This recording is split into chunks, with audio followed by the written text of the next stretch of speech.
자, 오늘은 이제 139페이지에 상권에 관한 이론이라고 되어 있는데, 이게 상권에 관한 이론이라기보다는 이게 상업입지론이라고 생각하면 돼요.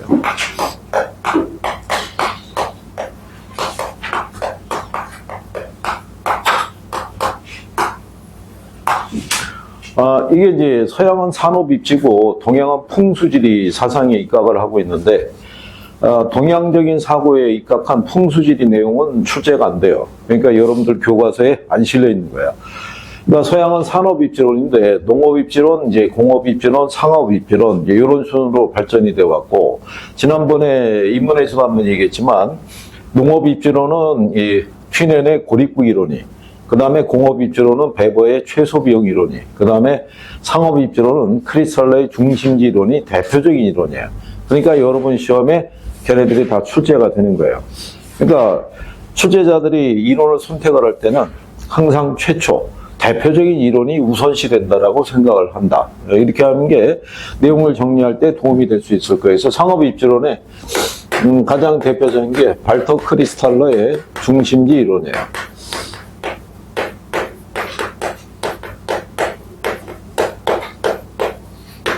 근데 지난번에 얘기했지만 이 중심지라고 얘기하는 거는 도시를 지칭하기도 해요.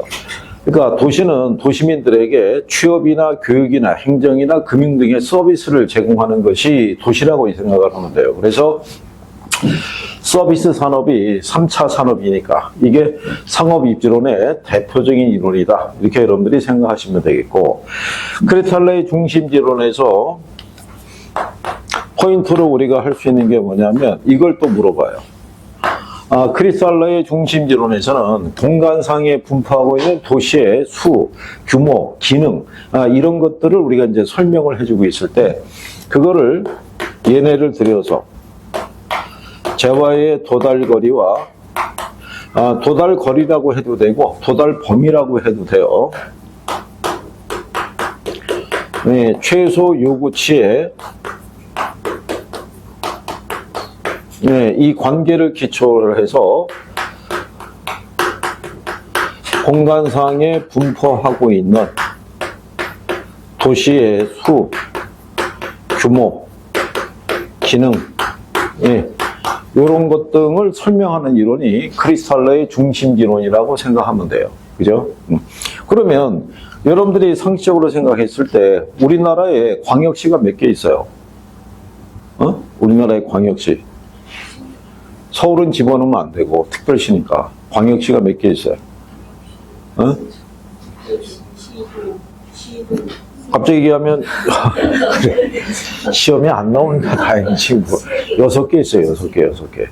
서울을 빼고 인천, 대구, 대전, 광주, 부산, 울산이 마지막으로 들어왔어요. 그런데 규모는 다 틀려요. 인구가 한 300만이 넘는 도시도 있고 100만이 조금 넘는 도시도 있고 차이가 있어요. 근데 우리가 기본적으로 그런 광역시들은 전국에 우리나라 많은 도시가 있는데 분포하는 숫자는 6개밖에 안 되잖아요. 그죠? 그러면 그렇게 공간상에 분포하는 숫자가 작지만 기능은 어떻겠어요? 기능은 상당히 다양한 기능을 서비스를 제공해주고 있다고 봐야 돼요. 그런 광역시를 가게 되면 백화점도 있고 마트도 있고 그 다음에 편의점도 있고 다양한 기능들이 분포가 되어 있지만 규모가 작은 도시는 그런 다양한 기능을 찾아보기가 어려울 수도 있다는 얘기예요. 그러니까 크리스탈러는 남부 독일을 여행하면서 공간상에 위치하고 있는 도시의 배열을 놓고 따져봤을 때 규모가 큰 도시는 숫자도 작고 멀리 떨어져 있는 반면에 규모가 작은 도시는 서로 인접해서 붙어 있더라는 얘기예요. 그래서 왜 이런 배열이 발생하는지를 가지고 설명을 해준 거예요. 여러분들이 보시면 지난번에 설명했지만 우리 길 건너편에 백화점이 있죠.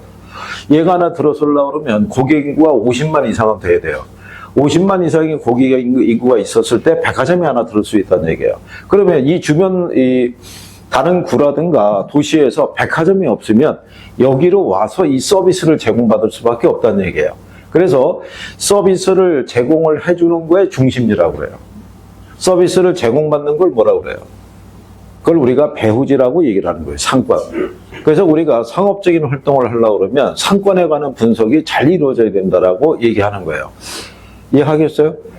그거는 이런 상업적인 뿐만이 아니라 교육이라든가 행정이라든가 교통이라든가 이런 서비스 있죠. 여기에도 차이가 있는 거예요. 그 차이가. 참고로 보면 도시가 성장을 하려고 그러면 생산성이라는 게 뒷받침이 돼야 돼요. 그죠?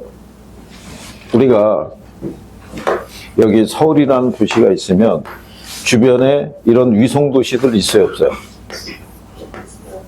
그런데 얘네가 자체적으로 성장하기 어려운 이유 중에 하나가 뭐냐면 생산성이 떨어지는 거예요. 생산성이. 그러니까 생산성이 떨어진다는 얘기는 여기 있는 사람들의 직장이 주로 어디 있어요? 여기 있잖아요. 저녁에 퇴근하면 돌아가잖아요. 그런데 지방에 왜 울산이나 이런 데를 가게 되면 가끔 이제 영화 시작할 때 이제 뉴스 갈 때도 나오는데 자전거라든가 오토바이 타고 출퇴근하는 사람들이 있어요, 없어요? 있을 거 아니에요. 그런데 그렇게 돼 있으면 생산성하고 어떤 정주성에 대한 것이 이게 혼합을 이루면서 도시가 같이 성장할 수 있는데 여기는 생산성이 없어요. 그러니까 도시가 기형적으로 성장할 수밖에 없는 거예요. 그러니까 배드타운으로서의 역할밖에는 못하는 거예요. 그래서 어쨌든 간에 도시가 그래서 성장하기 위해서는 재화의 도달거리와 이제 최소 요구치의 관계의 용어를 알면 돼요. 그래서 거기 보면 중심지 나와 있죠. 주변 배후지에 재화 서비스를 제공하는 걸 뭐라 그런다? 중심지. 배후지는 재화 서비스를 제공받는 것을 뭐라고 그런다? 배후지라고 얘기하는 거예요. 그 다음에 거기서 용어상에서 알아두는 게 재화의 도달범위라고 돼 있죠. 중심지에서 제공되는 서비스가 도달할 수 있는 최대한의 공간 범위를 우리가 재화의 도달 범위라고 얘기하는 거예요. 무슨 말인지 아시겠어요? 예를 들어서 길 건너에 있는 이 백화점을 이용할 수 있는 고객들이 있죠. 자기들이 봤을 때는 요 근처에 이 정도 규모의 백화점이 없는 지역은 다 일로 올 거예요. 하지만 역시 비슷한 규모의 백화점이 주변에 있으면 굳이 여기까지 올 필요가 있어요, 없어요? 없다는 얘기죠. 그래서 예전에는 백화점이나 이런 애들이 자기들의 상권의 범위, 배후지의 범위를 넓히기 위해서 예전에 왜 셔틀버스 운행했던 거 알죠? 그러면 그게 상권의 범위를 그만큼 확대시킬 수 있어요, 없어요? 여기 신촌에 가면 거기도 H백화점이 있어요. 그런데 이쪽에 고양시라고 알죠? 일산. 네, 시명으로 이제 지명으로 고양시예요. 여기가 백화점이 없었어요. 그래서 얘네가 셔틀버스로 돌렸어요, 이렇게. 그래서 원당 이런 데 돌려가지고 여기 있는 고객들까지도 여기서 흡입했던 거예요. 그럼 상권의 범위를 더 넓힐 수 있어요, 없어요? 네. 그러다가 얘네 이게 들어온 거예요, L백화점이. 그러니까 상권이 어떻게 돼요? 분리되는 거예요. 그러면 여기 있는 사람들은 H백화점 입장에서 보면 재화의 도달 범위가 여기까지 미친다고 보기는 어려울 수도 있다는 얘기예요. 무슨 말인지 아시겠죠? 그래서 얘네들이 경쟁에 대한 부분이 치열하게 되면은, 물론 고객은 좋을 수도 있죠. 그 다음에 최소 요구치라는 거는 중심지 기능이 유지되기 필요한 최소한의 인구수 또는 고객수예요. 그래서 우리가 백화점은 한 인구가 한 50만 있어야 되고, 편의점 같은 경우는 주변에 한 2천 가구 정도 있으면 매출이 유지가 된다라고 얘기하는 거예요. 그리고 요즘은 좋은 게 뭐냐면, 왜, 공장형 기숙사 이런 거 알죠? 기숙사도 있고 사무실 운영이 됐을 때 그런데 안에 예를 들어서 편의점 같은 게 있으면 이걸로도 매출이 유지가 돼요. 한 두 군데 이렇게 해가지고 딱 있어갖고, 왜냐하면 지역에 가게 되면 요즘은 편의점 간의 거리 제한이 없이 무너졌기 때문에 그래서 매출 올리기가 쉽지가 않은 거예요, 그게. 그래서 보면 그래서 어쨌든 간에 그런 얘기다. 그 용어는 이해하겠어요? 네. 그러면 뒤로 넘어가면 중심지의 성립 조건이라고 돼 있죠. 시험에서 여기까지 인용이 되진 않는데 이해만 하면 돼요. 재화의 도달 범위 내 뭐가 있어야 된다? 최소 요구치가 존재해야 된다라고 얘기하는 거예요.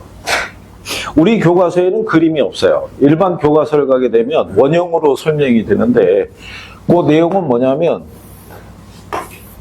이건 뭐 안 그려도 되고 시험에 그림이 나오지는 않으니까 여기가 B가 되고 여기가 A가 됐을 때 여기가 최소 요거치, 이게 재화의 도달 범위라고 그랬을 때 여기 있는 이 점은 손익분기점이에요. 브릭 포인트라고 그래서 이건 손익분기점. 손익분기점에서는 비용과 수익의 크기가 같아지겠죠. 넘어서면은 뭐가 발생하겠어요? 이윤이. 자, 얘기한 것처럼 여기 H백화점이 있을 때 얘네들은 강동구에 있는 사람만 고객으로 확보해도 충분히 유지가 돼요. 그런데 이 백화점에 구매하러 오는 사람들은 강동구뿐만 아니라 광진이라든가 남양주라든가 뭐 이런 데서도 고객들이 찾아오는 거예요. 그러면 재화의 도달거리 안에 최소 요구치가 있으면 매출이 더 커질 거 아니에요. 그러면 백화점의 기능이 점점 다양해질 수 있어요, 없어요? 그래서 중심지가 성립할 수 있다는 거예요. 재화의 도달 범위 안에. 근데 반대로 돌려서 이렇게 원이 나왔을 때 여기가 B가 되고 A가 되는 거예요. 그러면 최소한 이 백화점이 유지되기 위해서는 강동구뿐만이 아니라 뭐 광진구라든가 그다음에 뭐 남양주라든가 여기 있는 사람들도 고객으로 확보해야지만 매출이 유지가 되는데 여기를 찾는 사람들은 여기 있는 사람밖에 안 오는 거야. 재화의 도달 범위가. 그러면 이 매출 밖으로 유지가 돼야 안 돼요? 안 될 거 아니에요. 그래서 중심지가 성립하기 위해서는 재화의 도달 범위 내 누가? 최소 요구치가 존재해야 된다라고 생각하면 돼요. 이해하면은 이거 안 그래도 돼요. 응? 무슨 말인지 알겠어요? 그러니까 결국은 얘를 가지고 설명하는 거예요. 재화의 도달거리와 최소 요구치. 그래서 규모가 큰 도시는 재화의 도달 범위가 훨씬 넓겠죠. 대신에 그 도시의 기능을 유지하기 위해서는 인구수도 그만큼 많아야 될 거 아니에요. 그렇죠? 그래서 그게 많은 필요로 하는 거에 도시들은 공간상에 분포하는 숫자가 적고 그렇지 않은 애들은 분포하는 숫자가 많다라고 이렇게 생각하면 되는 거예요. 그림만. 자, 그래서 이제 그런 얘기를 한다. 이렇게. 그래서 여러분들이 거기 그 박스에 보시면 크리스탈러의 중심지론 요약이라고 돼 있죠. 거기 하면은 고차 중심지수로 거리가 더 멀고 규모가 더 커지고 다양한 중심지 기능을 갖는 데 반해서 소비자의 이용 빈도는 고차 중심지가 낮다라고 이렇게 돼 있어요. 동네 슈퍼는 우리가 매일 같이 갈 수가 있어도 백화점은 매일 같이 갈 수 있는 게 아니잖아요. 무슨 말인지 하겠어요? 그래서 문장을 갖고 이해할 수 있는데 그 위에는 그림 있죠, 그림. 그림은 뭐냐면 이게 이제 중심지 형태를 나타내는 거예요. 이것도 그냥 참고하시면 되는데 단일 중심지일 때는 원형으로서 성립이 돼요. 여기에 중심지가 있으면 원 안에 있는 모든 사람들에게 균등하게 재화 서비스를 제공할 수 있어요, 없어요? 제공이 가능할 거 아니에요. 근데 다수의 중심지가 있을 때는 원형으로는 성립하기가 어려워요. 이렇게 겹치는 부분도 발생할 수가 있고 서비스가 제공되지 못하는 지역도 발생할 수 있는 거예요. 그래서 가장 이상적인 배우지를 정육각형 모형을 제시한 거예요. 이렇게 하게 되면 여기 중심지가 있을 때 유기적으로 이렇게 연결이 될 수 있어요, 없어요?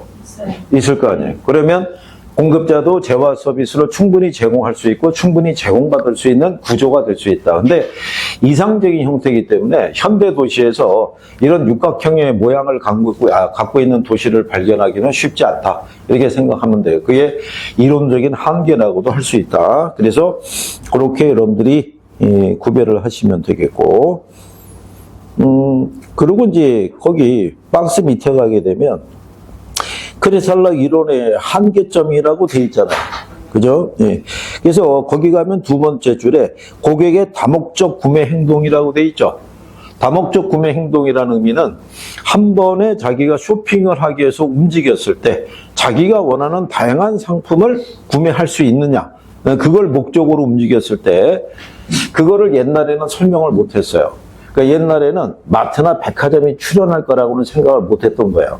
그러니까 그러니까 동네 점포는 동네 점포, 지역 상권은 지역 상권으로 분리시켰다고 보면 되는데 요즘은 마트에 가면은 하다못해 동네 가면 다 있다는 점포 있죠. 다 있다는 점포 가면은 요즘 옷도 팔아요. 좀 더 다양해지고 있는 거예요. 간단한 식료품서부터 시작해서 의약품서부터 다양한 거를 다 거기서 구매할 수 있는데 옛날에는 그냥 개념이 성립이 안 돼 있던 거예요. 그래서 크리스탈러의 이론을 갖다가 고전적 상점 분포 이론이라고 해서 소개된 내용도 있어요. 근데 여러분 시험에는 거기까지는 안 나올 거예요. 그래서 그 정도 일단 이해하면 되겠고 일단은 용어를 이해할 수 있으면 돼요. 그 다음에 이제 두 번째로 나오는 게 상권에 관한 이론이에요. 자, 상권에 관한 이론을 해서는 옆에 141페이지에 가면 상단에 레일리의 소매인력 법칙이라고 있죠. 별표하는 거예요.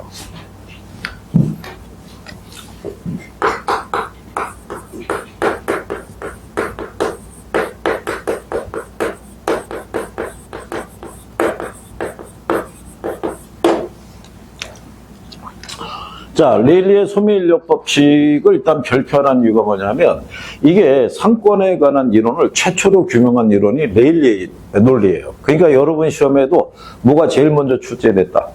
얘가 제일 먼저 나온 거예요. 계산 문제도 얘가 제일 먼저 출제가 됐던 거예요. 그러니까 별표라는 거예요. 그죠? 자, 레일리의 소매인력 법칙은 여러분들이 학창시절에 배웠던 아이작 뉴턴의 만류인력 법칙 있죠? 네.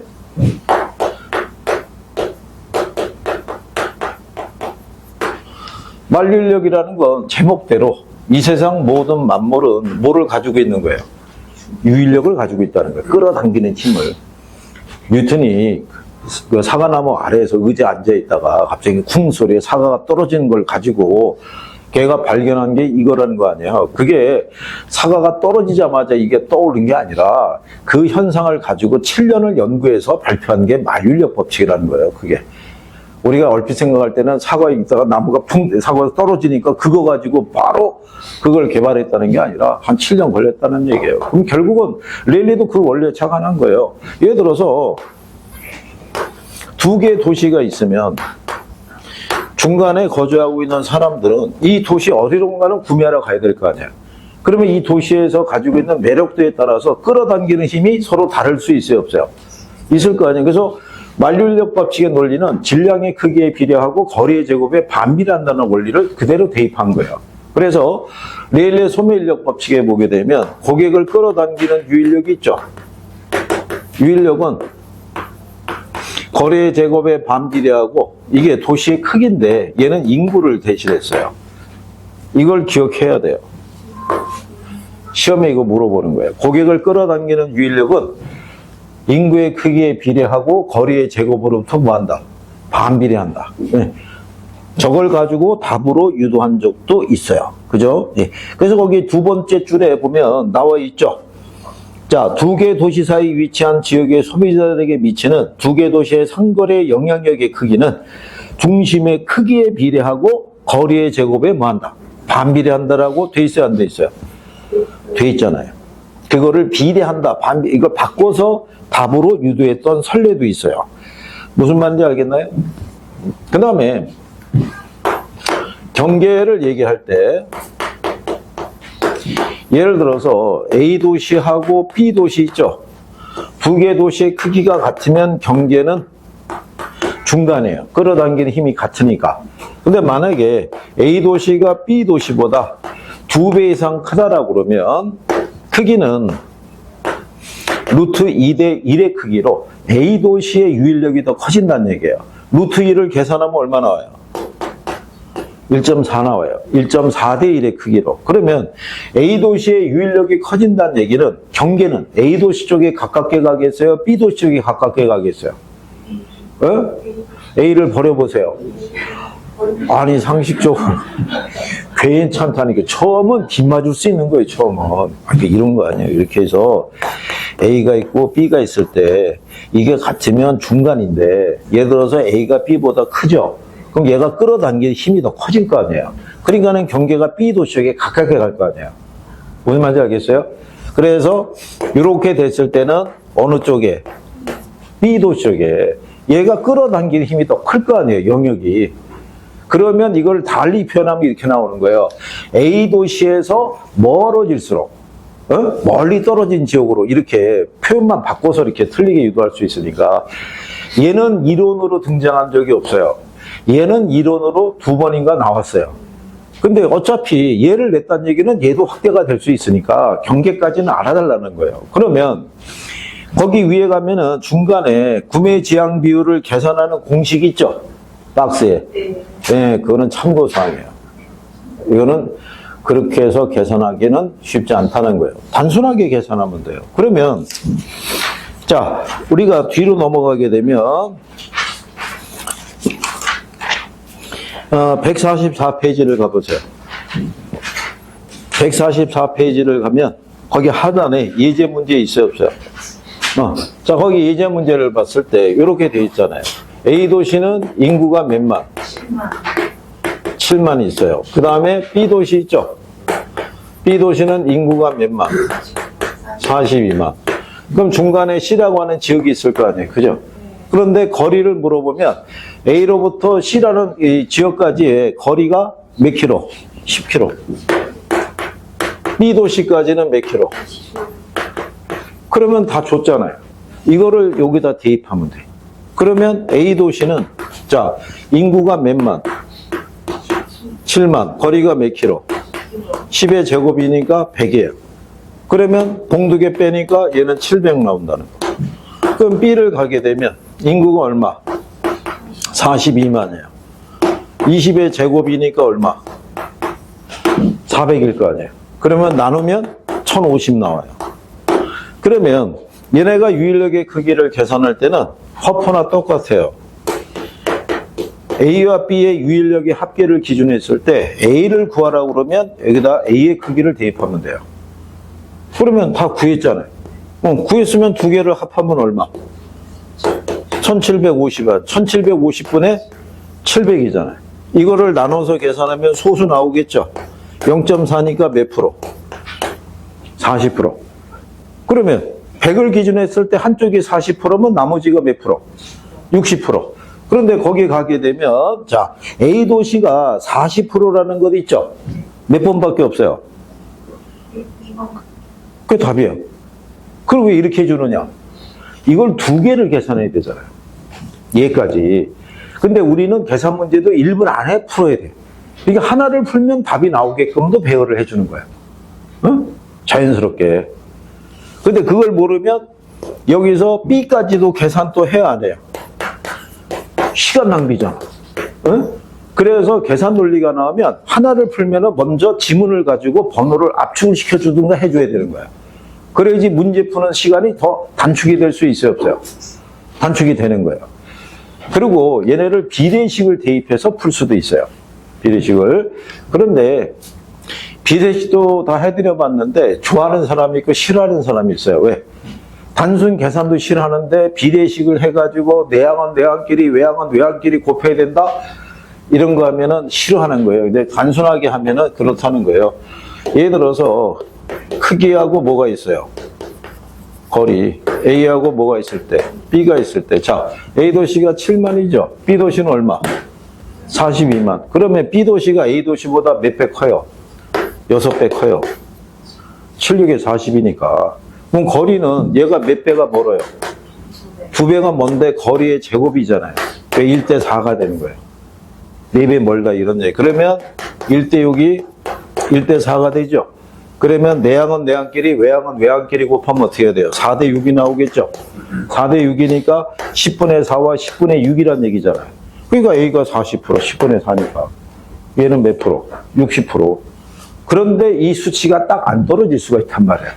그러면 이게 간단한 것 같은데 라고 들어갔는데 숫자가 안 맞으면 무슨 생각 들어요? 그 인간에게 속았네 또 막 이렇게 나오는 거예요. 그래서 단순하게 계산하는 걸 그냥 권한다 이런 얘기예요. 저 정도 나오는 이 정도 이거 기출이에요, 기출. 어? 이 정도는 풀 수 있어요, 없어요? 이건 풀 거 아니에요. 그러니까 1년을 배우면 계산 문제를 최소한 한두 개에서 두세 개는 내가 풀 수 있는 능력이 배양이 돼. 그러니까 계산은 너무 부담을 안 가져도 되는 거야. 그리고 계산을 잘하는 사람은 걱정도 안 해. 혼자 알아서 잘 풀어. 어? 근데 계산이 안 되는 사람들이 더 집착하는 거야. 그러면 마이너스라는 거예요. 자, 그 다음에 본문으로 와서 자 142페이지를 가게 되면 컨버스의 분기점 모형이라고 있어요.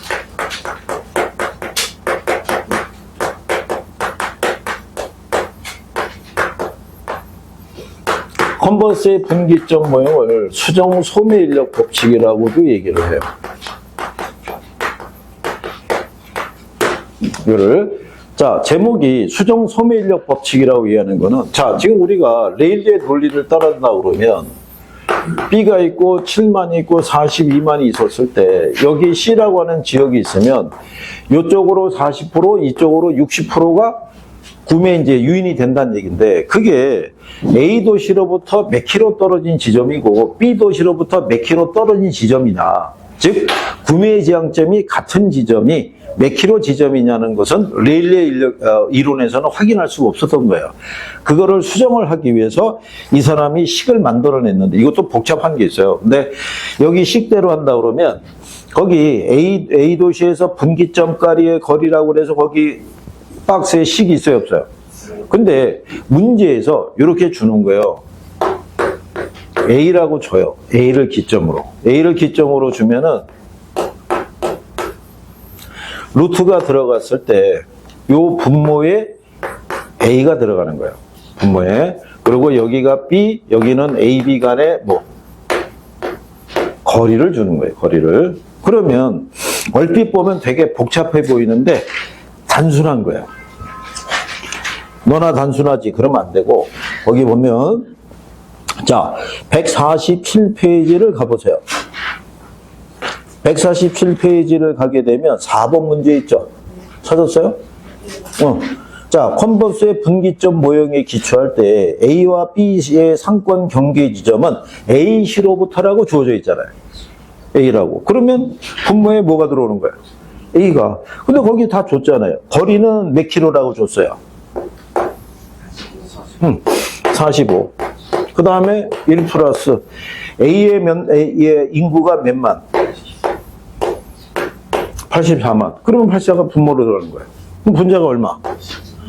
21이. 이거 계산하면 되잖아요. 그러면 21을 84로 우리가 나누면은 얼마 나오겠어요? 4 나온다. 그러면 루트 4잖아요. 그죠? 루트 4를 계산하게 되면 얼마 나오겠어요? 이거 계산하면 이걸 제곱근이니까 제하면 2가 나올 거 아니에요. 2에다가 2를 더하면 얼마? 3이잖아요. 45를 3으로 나누면 15. 그래서 답이 몇 킬로가 되더라? 15킬로가 되더라라고 이제 주어져 있는 거예요. 구할 수 있나요? 단순 대입 아닌가요? 단순 대입? 그래서 그렇게 여러분들이 구별할 수 있다. 이런 얘기예요. A시로부터 몇 킬로 떨어져 있느냐? 이거를 물어보는 개념이에요. 그래서 이게 컨버스의 분기점 모형을 계산하는 거고, 나중에 그러면 선생님이 이거 숫자 바꿔서 예제를 주겠어요, 안 주겠어요? 연습을 시켜주는 거예요, 연습을. 그럼 풀어볼 거 아니에요, 본인이. 응? 풀어봐서, 이렇게 대입하면 바로바로 풀리네? 그러면 이제 자신이 생기는 거예요. 그럼 나중에 이제 얘는 올해 시험에 나왔으면 좋겠어요. 이제 이런 소리 하고 있는 거예요, 이제. 응?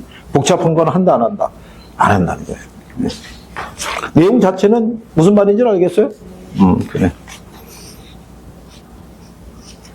자, 그 다음에 142페이지를 본문으로 돌아가면 허프의 확률 모형이라고 있어요. 그거는 별표하는 거예요.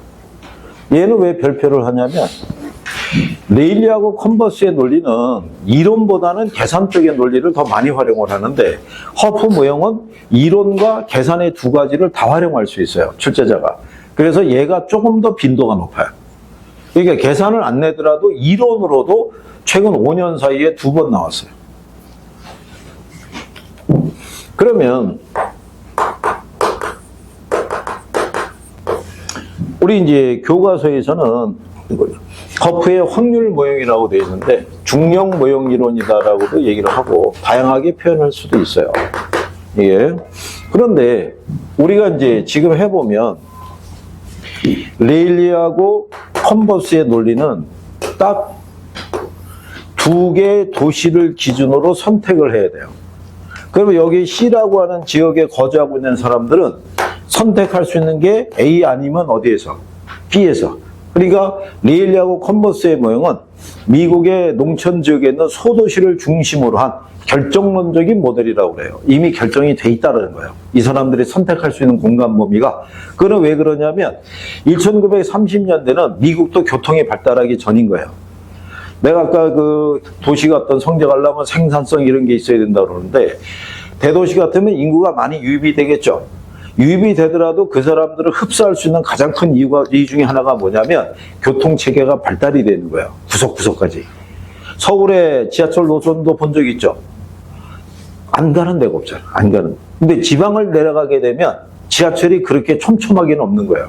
그러니까는 주거를 정하더라도 그 공간에서 다른 공간으로 이동하는 게 쉽다 어렵다? 어려운 거예요. 그래서 오히려 지방을 가면 차가 많은 거예요. 차가. 버스 하나 기다리려고 그러면 사람 죽는 거예요. 그죠? 그래서 서울에 살던 사람이 지방에 내려가게 되면 이동을 할 때 차가 없으면 엄청 불편하다는 거를 체감을 하는 거예요. 오늘같이 추운 날 그 야외 그 버스 정류장에서 한 30분 서 있다고 생각해봐요. 아무 생각 없는 거예요. 그죠? 그럼 당장 무슨 생각 들겠어요? 집에 가서 영업사원 전화해갖고 차를 그 카탈로그 갖고 오라고 해서 뭐라도 하나 사야지 버팅길 수 있다 이런 얘기예요. 그게.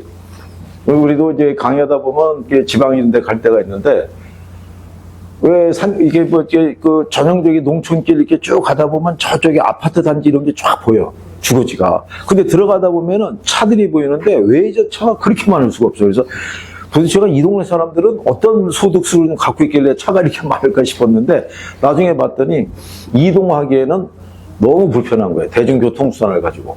그래서 이동하려고 그러면 거기 동네 다니는 그 버스 타가지고 터미널로 일단 모여야 돼. 터미널에서 다시 노선 바꿔 타고 가야 돼. 그게 어려운 거예요, 그게. 그러니까, 근데 서울은 나가면 뭐가 있는 거야? 지하철도 있고, 버스도 있고, 마을버스도 있고, 다 있는 거예요. 그러니까 어디든 주거를 정해도 연결할 수가 있다는 거예요. 그게 쉽지 않다는 거예요. 그래서 얘네는 딱 정해진 거예요. 근데 허프 모형은 뭐냐면, 대도시 지역을 가게 되면, 얘네는 점포가 2개지만, 이 사람은 점포가 최대 7개까지의 점포가 있다라는 가설을 내세운 거예요. 여긴 딱 2개지만. 그러면 이 도시 안에 거주하고 있는 고객들이 특정한 점포를 이용할 확률이 있죠. 확률은 점포의 기능, 매력도에 비례하고 거리의 제곱에 뭐한다? 반비례한다고 얘기하는 거예요. 그런데 우리가 계산을 하게 됐을 때 7개씩 놓고 계산할 수 있어요? 없어요? 없으니까 여러분 시험은 3개만 주는 거예요. 최대. 몇 개만? 3개. 그러면 요 3개 점포에 대한 매력도 있죠. 효용의 크기를 계산하는 거예요. 계산을 해서 얘가 20 나오고 30 나오고 50이 나왔다. 그러면 요 중에 A의 시장 점유율을 구하라. 그러면 요렇게 계산하면 돼. 그러면 전체 다음은 100이죠. 100분의 20이니까 몇 프로? 20%. 그러면 시장 점유율이 20%라는 얘기는 매상고도 20%의 매상고를 가질 수 있다라고 얘기하는 거예요. 그러니까 얘는 특정한 점포가 정해진 게 아니라 확률론적인 게임이란 말이에요. 그래서 허프 모형은 확률론적인 모델이라고 얘기해 주는 거예요. 얘도 대입만 하게 되면 계산이 간단한 거예요. 그래서 얘는 대도시 지역에서 대도시를 기준으로 한 특정 점포의 시장 점유율과 매상고 있죠. 네. 이게 추계가 가능한 이론이에요. 그죠? 네. 그래서 얘는 제로섬 게임이라고 알죠? 네. 이거를 인용을 해서 설명한 이론이에요. 자, 여기 보시면 여기 원래 점포가 A하고 B밖에 없었어요. 근데 만약에 C라고 하는 새로운 점포가 들어오죠. 그러면 얘가 시장 점유율을 차지한 만큼 원래는 얘네가 50대 50의 비율이었을 때 얘가 들어서면서 50%를 가져간다는 얘기는 또 다른 누군가는 점유율을 뺏길 수 있다는 얘기잖아요. 그러니까 누군가 이득을 보면 누군가는 손해를 보는 사람도 생길 수 있다는 원리를 설명하고 있다는 거예요. 이것까지 시험에 나온 거예요. 그죠? 그리고 이 이론은 어디에 바탕을 두고 있냐면 공리에 바탕을 두고 있어요. 그 얘기는 무슨 얘기냐? 얘네가 면적이 얘가 200평, 얘가 300평인데 얘가 5,000평이에요. 그죠? 그러면 어느 게 더 서비스가 다양하겠어요? 5,000평이. 그러면 대부분의 사람들은 A, B, C 중에 어디를? C를 이용할 것이라는 건 누구나 알 수 있다는 거예요. 그런 논리에 바탕을 둔 이론이 허프의 확률 모형이라는 거예요. 그러면 얘네는 개별 점포에 뭐를 구해야 돼요? 효용을 구해야 돼요. 그죠? 그러면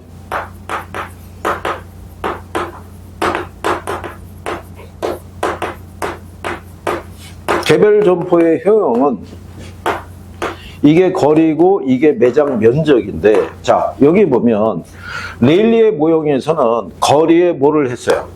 제곱이라고 그랬잖아요. 근데 허프 모형에서는